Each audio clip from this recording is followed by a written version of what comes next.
बहुत स्वागत है आपका। आप देख रहे हैं उत्तराखंड प्राइम, आपके साथ हूं मैं दीपा। फिलहाल बुलेटिन की शुरुआत कर रहे हैं रुड़की से मिल रही बड़ी खबर के साथ। रुड़की के बुग्गावाला थाना क्षेत्र में पुलिस और बदमाशों के बीच मुठभेड़ की जानकारी है। मुठभेड़ के दौरान 2 बदमाशों को गोली लगी है। 2 घायल बदमाशों को पुलिस ने गिरफ्तार किया और 3 बदमाश पुलिस को चकमा देकर यहां से फरार हो गए। ये रुड़की से बड़ी खबर। बुग्गावाला थाना क्षेत्र में पुलिस और बदमाशों के बीच मुठभेड़ की जानकारी और इस दौरान 2 बदमाशों को गोली लगी है। 2 घायल बदमाशों को गिरफ्तार किया है पुलिस ने। 3 बदमाश पुलिस को चकमा देकर वहां से भाग निकले, फरार हो गए। हैदराबाद में अभी हुआ था इनकाउंटर, उसके अभियुक्त की तलाश में भी टीम लगी हुई थी। तो सूचना के आधार पर जब गांव में गए तो वहां पर काफ़ी सारे ऐसे मवेशी मिले जो बंधे हुए थे और वहां पर 4 से 5 लोग करीब बताए गए थे, क्योंकि वो काफ़ी खेत वगैरह थे वहाँ पर। तो जब उनकी घेराबंदी की गई तो भागे। उससे भागने पर 2 बदमाशों को, जो एक चांदपुर का रहने वाला है इसमें आस मोहम्मद, ये इस पर 4-5 मुकदमे दर्ज हैं। साथ ही साथ इसमें भगवानपुर का रेहान है, जिस पर हिस्ट्री शीटर भी 8 मुकदमे दर्ज हैं। गौकशी के भी अन्य मुकदमे भी दर्ज हैं। तो इनके 2 लोग के इसमें भागने के दौरान जो जवाबी कार्रवाई में गोली लगी, 3 लोग इसमें फरार है। और इसी पर अधिक जानकारियों के साथ मेरे साथी विनीत त्यागी जुड़ चुके हैं रुड़की से। विनीत, क्या जानकारी है मुठभेड़ को लेकर? 2 बदमाश गिरफ्तार किए गए हैं, 3 बताए जा रहे हैं कि वहां से भाग भी गए पुलिस को चकमा देकर। जी बिल्कुल, देखिए दीपा, जिस तरह से सुबह करीबन 5:30 बजे की एक घटना है जिसमें पुलिस और बदमाशों के बीच जो है मुठभेड़ हुई है। हालांकि 2 बदमाश जो है मौके पर ही पकड़े गए हैं। जवाबी हवाई फायरिंग भी हुई है, लेकिन उस दौरान बदमाशों को गोली लगी है। हालांकि उनको अस्पताल लाया गया है, जहाँ पर उनका उपचार चल रहा है। लेकिन इसमें जो है 3 जो लोग हैं वो फरार, मौके से फरार हुए। यानी जो ये मवेशी थे ये सालमपुर जिले से उत्तराखंड में ला रहे थे। ये बुग्गावाला थाना क्षेत्र का पूरा मामला है जहां पर ये मुठभेड़ हुई है। कई दिनों से मुखबिर की उस तरफ से पुलिस को सूचना मिल रही थी कि कुछ लोग मवेशी उत्तराखंड में ला रहे हैं, जहां पर उनका जो है अवैध रूप से प्रयोग किया जा रहा है। तो इसी के मद्देनजर इससे पहले भी 2 दिन पहले भी जो है हैदराबाद थाना क्षेत्र में मुठभेड़ हुई थी। यही गोश्त तस्कर वाला ये मामला था। लेकिन आज सुबह भी फिर ऐसा एक मामला आया है जिसमें बदमाशों के साथ जो है पुलिस की मुठभेड़ हुई है। हालांकि पुलिस का पूरे मामले में यही कहना है कि जो अभी 3 लोग इसमें फरार है उनको अभी जल्दी गिरफ्तार कर लिया जाएगा। और इस तरह से जो भी बाहरी राज्य से जो लोग पशु यहाँ पे ला रहे हैं उनको ऐसा नहीं करने दिया जाएगा। जी ठीक है, शुक्रिया आपका विनीत पूरी जानकारी के लिए। अगली खबर चंपावत से है। चंपावत में एक महिला 40 फीट गहरे गड्ढे में गिर गई। बताया जा रहा है कि महिला काफल का फल तोड़ने के लिए पेड़ पर चढ़ी हुई थी और इसी दौरान महिला का पैर फिसल गया। वो 40 फीट गहरे गड्ढे में जा गिरी। जानकारी के बाद पुलिस मौके पर पहुंची। महिला को गड्ढे से बाहर निकालने के लिए ऑपरेशन शुरू किया गया। काफी मशक्कत के बाद महिला को रेस्क्यू किया गया। तस्वीर दिखा रहे हैं।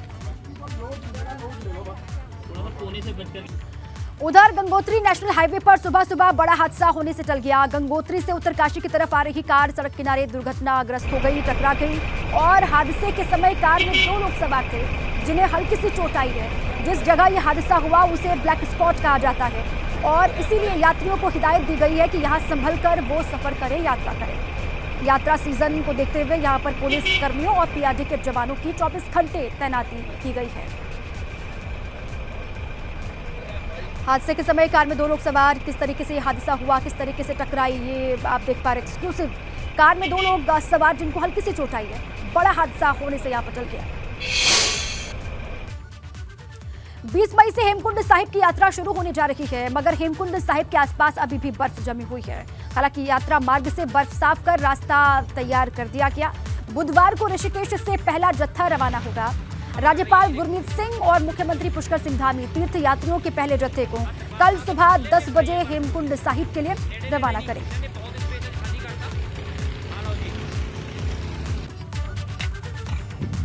और इसी पर अधिक जानकारियों के साथ मेरे साथी विनोद जुड़ चुके हैं। अधिक जानकारियों के साथ विनोद, 20 मई से हेमकुंड साहिब की यात्रा शुरू होने वाली है। खबर ये कि कल जो है पहला जत्था ऋषिकेश से रवाना होगा हेमकुंड साहिब के लिए, क्या डिटेल्स है? बिल्कुल, देखिए दीपा, तैयारियां पूरी हो चुकी है हेमकुंड साहिब धाम के कपाट खुलने को लेकर। 20 मई को पूरे विधि विधान के साथ में हेमकुंड साहिब के कपाट भी खुल जाएंगे, जिसको लेकर कल एक बड़ा जत्था, जो पहला जत्था होगा, वो ऋषिकेश से रवाना हेमकुंड साहिब के लिए रवाना होगा और खासतौर पर राज्यपाल गुरमीत सिंह उस जत्थे को रवाना करेंगे। तैयारियां पूरी हो गई है, लेकिन एक दिक्कतें अभी फिलहाल हेमकुंड साहिब धाम में करीब 10 फीट से ज़्यादा बर्फ अभी जमी हुई है और काफ़ी अभी बर्फबारी होने का जो सिलसिला है वो धाम में भी लगातार बना हुआ है। ऐसे में चमोली जिला प्रशासन के माध्यम से एक एडवाइजरी जारी की गई है कि जो छोटे बच्चे हों या फिर वृद्ध, जो यानी बूढ़े व्यक्तियों को यात्रा ना करें। और खासतौर पर ये भी है कि जिस तरह से श्रद्धालु यानी सिख समुदाय के जो श्रद्धालु हैं जो हेमकुंड साहिब में पहुंचते हैं, वो किसी को भी ट्रिपलिंग करने की सलाह नहीं दी जा रही। यानी अगर आप यात्रा कर रहे हैं हेमकुंड साहिब की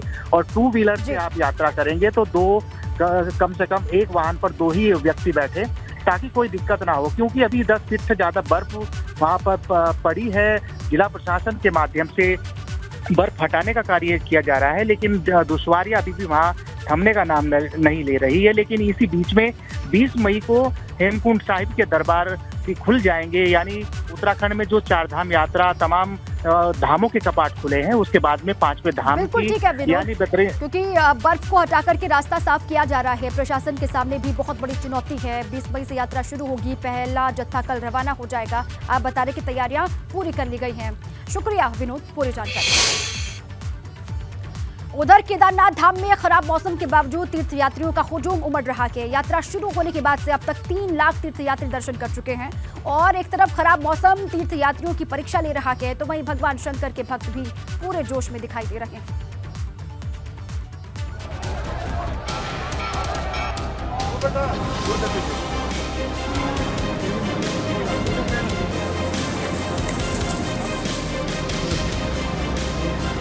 केदारनाथ धाम में खराब मौसम और कुदरत की चुनौतियां तीर्थयात्रियों की परीक्षा ले रही हैं।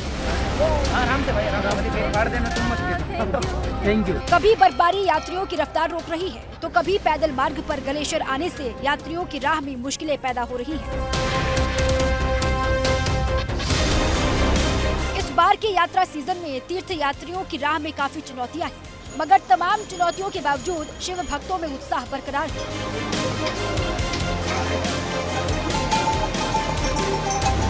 आस्था के आगे कुदरत की तमाम चुनौतियां कमजोर पड़ गई हैं। यात्रा शुरू होने के महज 20 दिन के भीतर ही 3 लाख यात्री केदारनाथ धाम पहुंचकर दर्शन कर चुके हैं। केदारनाथ धाम में अब हर दिन करीब 15,000 तीर्थयात्री दर्शन करने आ रहे हैं।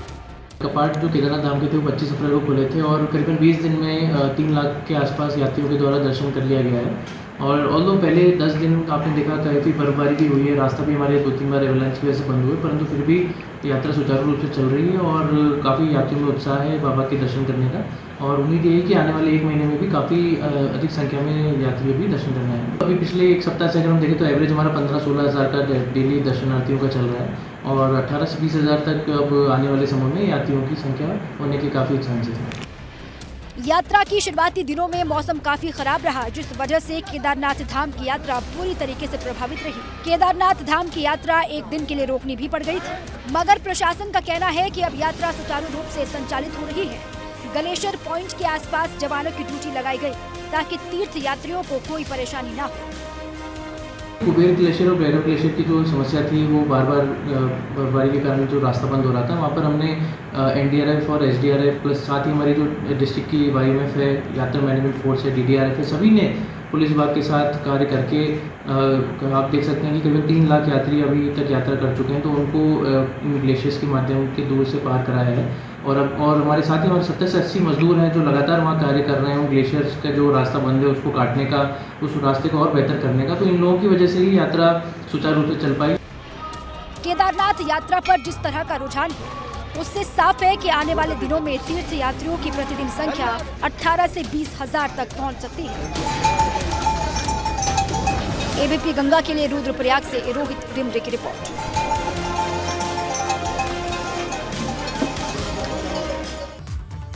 धारचूला में पहाड़ी से भूस्खलन होने का डरावना वीडियो सामने आया है। ये वीडियो महज कुछ ही सेकंड का है, लेकिन बेहद हैरान करने वाला है, क्योंकि उत्तराखंड में इस वक्त 4 धाम यात्रा चल रही है और हर रास्ते पर यात्रियों का जत्था गुजर रहा है। पहाड़ी से जब भूस्खलन हुआ तो मलबा सीधे हाईवे पर जा गिरा, जहां पहले से ही लोग मौजूद थे। उसके बाद क्या हुआ देखिए इस रिपोर्ट में। अंदाजा आप इन तस्वीरों को देखकर लगा सकते हैं जो हर किसी की धड़कनें बढ़ा सकती हैं। इस क्षेत्र में पल पल बढ़ते खौफ की सबसे ताजा तस्वीर है, जिसने वहां के लोगों और पर्यटकों की टेंशन बढ़ा दी है। दरअसल ये घटना तवाघाट लिपुलेख मोटर मार्ग की है, जहां गर्भाधार में पहाड़ी के दरकने का ये लाइव वीडियो सामने आया। इस भूस्खलन के बाद से यहां आदि कैलाश मोटर मार्ग बंद हो चुका है। साथ ही भारत का चीन सीमा से संपर्क टूट चुका है। वहीं व्यास घाटी की तरफ जाने वाले लोगों के सामने भी चुनौती बढ़ गई है। बताया जा रहा है कि इस पहाड़ी के दरकने से कई पर्यटक बाल बाल बचे हैं। आपको बता दें कि आदि कैलाश मोटर मार्ग पिछले कई दिनों से बंद था। गर्भाधार के पास भारी विस्फोट से चट्टान दरकने से स्थानीय लोग पलायन को मजबूर हैं। आपको बता दें कि उत्तराखंड में इन दिनों कई जगहों पर कुदरत का कहर बरप रहा है। उच्च हिमालयी इलाकों में मौसम विभाग की तरफ से जारी अलर्ट सही साबित हो रहा है। न सिर्फ तेज हवाएं और बारिश ने मुसीबत बढ़ा रखी है, बल्कि पहाड़ दरकने से लोगों के सामने संकट गहरा गया है। धारचूला के अलावा कुछ दिन पहले चमोली में बद्रीनाथ हाईवे छिनका के पास भी पहाड़ी से बोल्डर और मलबा आ गया था। ऐसे में बीआरओ और स्थानीय प्रशासन की चुनौती बढ़ गई है। हिमाचल और उसके बाद कर्नाटक विधानसभा चुनाव में मिली कांग्रेस को जीत से पार्टी में जहां एक और उत्साह है, वहीं उत्तराखंड भाजपा में भी हार के बाद इसको लेकर मंथन शुरू हो गया है। माना यह जा रहा है कि जीत से उत्साहित कांग्रेसी भाजपा के लिए चुनौती बन सकते हैं। हालांकि भाजपा इसको चुनौती नहीं मान रही है।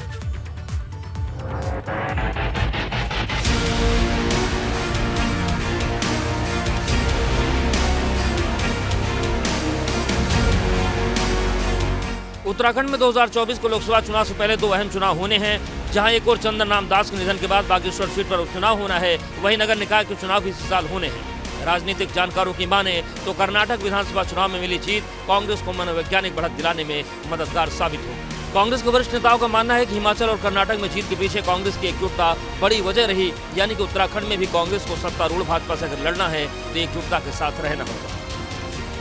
जो शीर्ष नेतृत्व था वो एक दूसरे का हाथ पकड़ के चुनाव लड़ा, चूंकि एकजुटता थी इसलिए सरकार कांग्रेस की बनी। कर्नाटक में जीत के बाद स्वाभाविक है कि कांग्रेसी उत्तराखंड में भी उत्साहित हैं और उनके कार्यकर्ताओं का मनोबल भी बढ़ा है। इधर भाजपा दो राज्यों में चुनावी हार के बाद भले ही गंभीर हो, लेकिन उसका कहना है कि उत्तराखंड में कांग्रेस को जनता बुरी तरह से नकार चुकी है। यहाँ तो न तो कांग्रेस में कभी एकजुटता थी और न कभी हो सकती है। भाजपा इसको चुनौती नहीं मानती। कांग्रेस को दूसरे प्रांत के चुनाव में अगर वहाँ वो जीत गई है तो वो शायद एक सपना देख रही है उत्तराखंड राज्य का भी। उत्तराखंड राज्य में कांग्रेस को यहाँ की जनता ने बार बार नकार दिया है। राज्य में उनके लिए कोई स्कोप नहीं बचा है। हमारे लिए कांग्रेस कोई चुनौती नहीं है। इसी साल उत्तराखंड में बागेश्वर विधानसभा का उपचुनाव और नगर निकाय के चुनाव होने हैं। ऐसे में दोनों ही दलों ने अपनी अपनी तैयारियां तेज कर दी हैं। पड़ोसी राज्य उत्तर प्रदेश में भाजपा ने सभी 17 नगर निगम में कांग्रेस को करारी शिकस्त दी है। हालांकि कांग्रेस का मानना है कि इस बार के निकाय चुनाव में भाजपा को कड़ी टक्कर देने जा रही है। उपचुनाव जब भी होगा हमारी तैयारी चल गई है। हमने वहाँ प्रभारी भी नियुक्त कर दिए हैं। कल भी हमारी तैयारी बैठक थी बागेश्वर में और अभी और 2-3 दिन के अंदर हम बूथ कमेटी के स्तर पर बूथ स्तर पर उस तैयारी को ले जाएंगे और भारतीय जनता पार्टी को पूरी टक्कर देंगे। कुल मिलाकर देखा जाए तो हिमाचल के बाद कर्नाटक चुनाव में मिली जीत कांग्रेस को मनोवैज्ञानिक बढ़त दिलाने में मददगार साबित हो सकती है। लेकिन जिस तरह से उत्तराखंड में 2017 और 2022 के चुनाव में कांग्रेस को हार मिली, ऐसे में सत्तारूढ़ भाजपा को कड़ी टक्कर देना इतना आसान नहीं होगा। हालांकि कांग्रेस एकजुटता से अगर चुनाव में उतरेगी तो यही एकजुटता कांग्रेस के नैया पार लगाने में मददगार साबित हो सकती है। इतना जरूर है कि उत्तराखंड में 2024 में होने वाले लोकसभा चुनाव से पहले बागेश्वर का उपचुनाव और नगर निकाय का चुनाव काफी कुछ स्थिति साफ कर देगा। देहरादून से बीपी गंगा के लिए रवि कैतुरा की रिपोर्ट। श्रीनगर नगर पालिका को नगर निगम में तब्दील हुए काफी समय बीत गया है, लेकिन अभी तक पूर्व में संचालित की जाने वाली सिटी बस सेवा का संचालन शुरू नहीं हो सका, जिस वजह से इन बसों में जंग लग रहा है। मामले में श्रीनगर नगर निगम के अधिकारियों का कहना है कि जल्द नई बसों समेत वाहनों को खरीदने के लिए टेंडर निकाले जाएंगे। कुछ साल पहले तक नगर पालिका द्वारा 2 अपनी सिटी बस चलाई जाती थी, जिनका जो किराया था वो भी कम हुआ करता था और लगातार वो यहाँ से लेकर मैं मानूँ तो यहाँ से उपल्डा से लेकर करीब श्रीकोट से स्वीट गांव तक चलती थी, स्वीट तक चलती थी।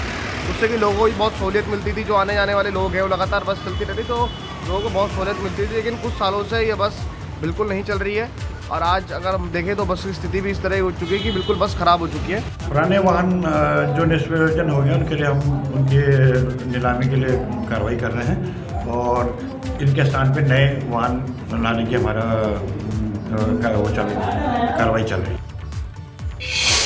बड़ी खबर है, आयुर्वेदिक विश्वविद्यालय में भ्रष्टाचार के मामलों से जुड़ी बड़ी खबर है। विश्वविद्यालय में हुई नियुक्तियों में गड़बड़ी मामले में बड़ी कार्रवाई हुई है। शासन ने विजिलेंस को मुकदमा दर्ज करने की इजाजत दे दी है। विजिलेंस शुरू करेगी यूनिवर्सिटी के कामकाज और गड़बड़ी की पूरी जांच। विनोद जुड़ चुके अधिक जानकारियों के साथ। विनोद, ये बड़ी जानकारी है, अब इस पूरे मामलों की जांच किस तरीके से होगी, जरा बताएं।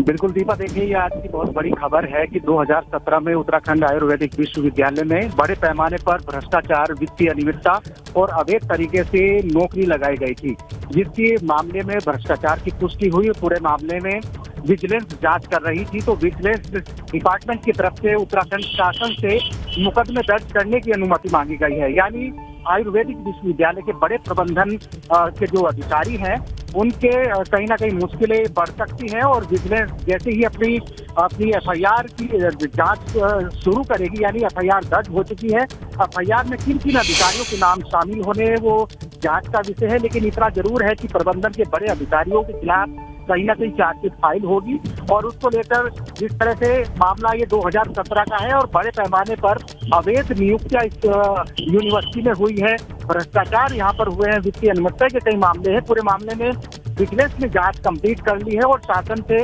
मुकदमे दर्ज करने की अनुमति मांगी है और उसके बाद में विजिलेंस इसमें जांच करेगी और किन किन अधिकारियों की संलिप्तता इसमें होगी।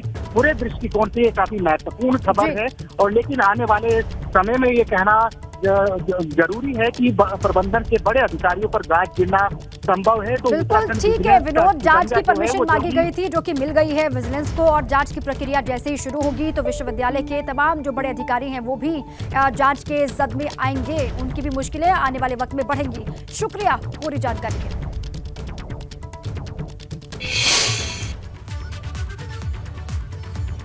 काशीपुर पहुंचे मुख्यमंत्री पुष्कर सिंह धामी ने 287 करोड़ 36 लाख की 102 योजनाओं का शिलान्यास और 67 करोड़ 91 लाख की 11 योजनाओं का लोकार्पण किया। इसके साथ ही भाजपा जिला कार्यालय काशीपुर का भूमि पूजन और शिलान्यास भी किया। सीएम ने कार्यकर्ताओं का हौसला बढ़ाया, साथ ही पीएम मोदी की तारीफ की।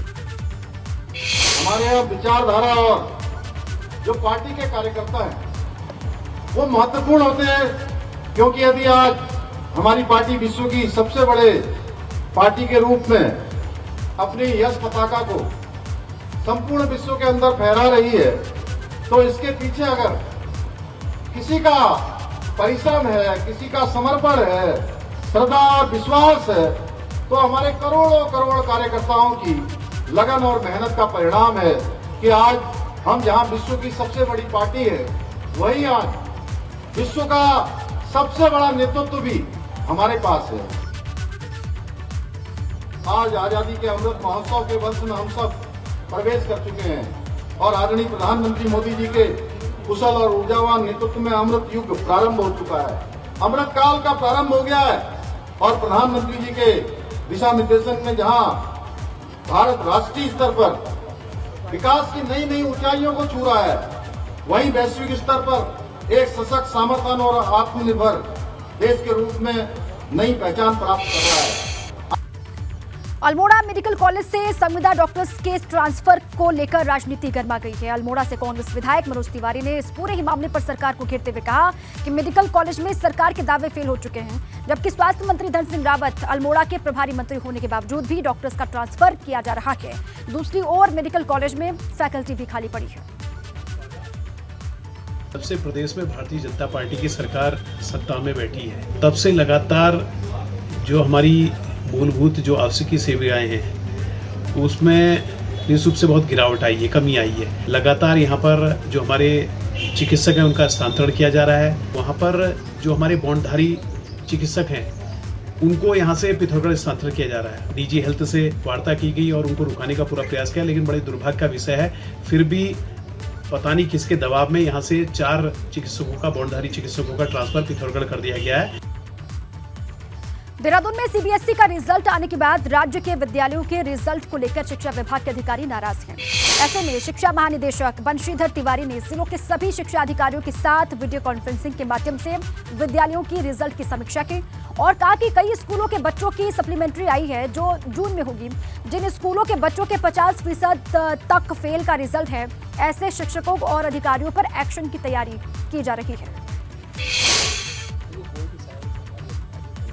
हम सभी लोग सरकारी कर्मचारी आचरण नियमावली जो से बधे हुए, हमारा आचरण जो है एक उसके जो नियम है उसके तहत तय होते हैं और सोशल मीडिया पर आकर के हम लोग किसी भी प्रकार की इस तरह की बात नहीं कर सकते कि जो सरकारी आचरण नियमावली जो है उसके विरुद्ध हो और नीतियों की आलोचना हो। जो भी बात हो तरीके से आकर के किसी की समस्या है तो अपने अधिकारियों से आकर के बता सकते हैं। खुले मंच से मीडिया में और सोशल मीडिया में बयानबाजी देख करके कोई नहीं कर सकता, तो उसके लिए हमने आज एक आदेश जारी किया है सर्विस कंडक्ट रूल्स का हवाला देते हुए कि कोई भी अनावश्यक जो बयान है वो नहीं देगा और जो अधिकृत है विभाग के लिए वही बयान। रुद्रपुर में आबकारी विभाग ने बड़ी कार्रवाई की। विभाग ने 12 से ज्यादा शराब भट्टियों को नष्ट किया है, साथ ही 2 आरोपियों को भी गिरफ्तार किया। दरअसल रुद्रपुर के लालपुर के पास पपलर के खेतों के बीच अवैध शराब बनाने का एक काम चल रहा था, जहां से 2 आरोपियों को गिरफ्तार किया गया और लगभग 30,000 लीटर लहन को मौके पर ही नष्ट कर दिया गया। आबकारी इंस्पेक्टर ने यह जानकारी दी है कि मुखबिर की सूचना पर यह कार्रवाई हुई है और उन्होंने बताया कि लकड़ी की भरी हुई ट्रॉली मौके से बरामद की है। दोनों आरोपियों के खिलाफ अवैध शराब की तस्करी का मामला दर्ज किया गया।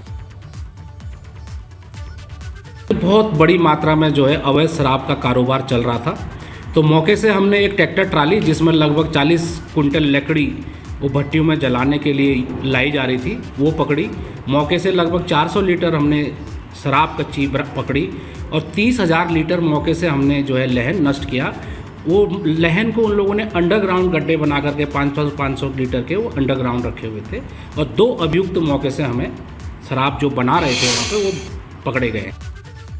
पौड़ी जिले को पर्यटन नगरी बनाने के लिए सरकार ने पहल शुरू कर दी है। जिले के धार्मिक स्थल धारी देवी, कमलेश्वर मंदिर, राजराजेश्वरी मंदिर समेत कई मंदिरों को पर्यटन सर्किट से जोड़ा जा रहा है, जिसका शिलान्यास 17 मई को कैबिनेट मंत्री धन सिंह रावत करने वाले हैं।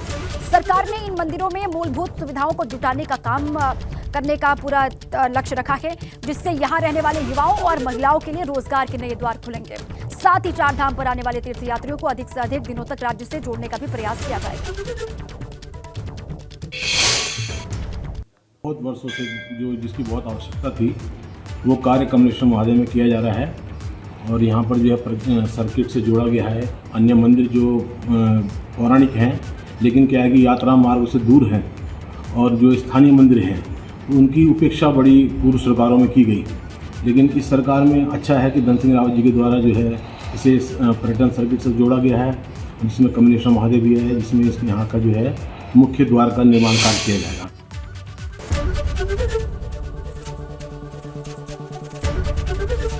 एबीपी गंगा, खबर आपकी, जुबान आपकी।